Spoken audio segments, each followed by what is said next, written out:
This right here, this is not cool. And things like this are the reason why I have such a love-hate relationship with upselling, because it's a tactic that can easily cross the line into scammy behavior. And I've seen this exact scenario many times before. Servers that just ring in the most expensive vodka if the guests say they want a vodka soda, or the most expensive of our 3 Pinot Grigios if the guests just say they want a glass of Pinot Grigio. I'm talking automatically selecting these options without ever clarifying it with the guest or even letting them know that there's different options. And even if the guest is aware there's different options and tells you to pick whichever one you suggest, that doesn't automatically mean picking the most expensive one either. In one of the worst examples I've seen of this, a server had an obviously inexperienced, freshly 21-year-old guy in their section inquiring about scotch, clearly trying to impress their date. And even though we have 6 solid scotches that are all reasonably priced in the $10 to $18 range, the guy said he didn't know and just told the server to pick, so she picked Johnny Walker Blue,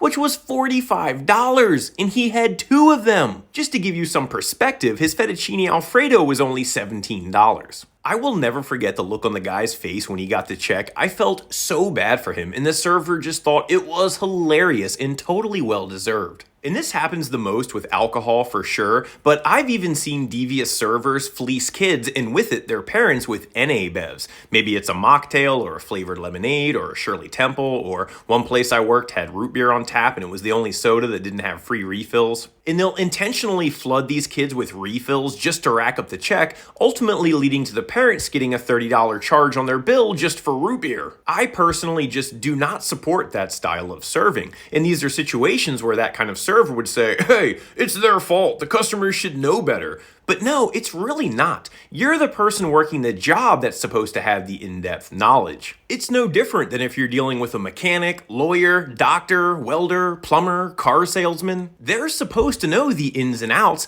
give you good advice, and most importantly, you rely on them to be honest with you, hoping they're not ripping you off. Why? Because you probably don't know as much about it as they do. It's the same thing. So if you're a server, please, even if you work at a tourist trap that doesn't rely on building regulars, I implore you to please not rip people off. There's a huge difference between upselling and scamming, and I promise you, you can make plenty of money doing this job without having to do the latter.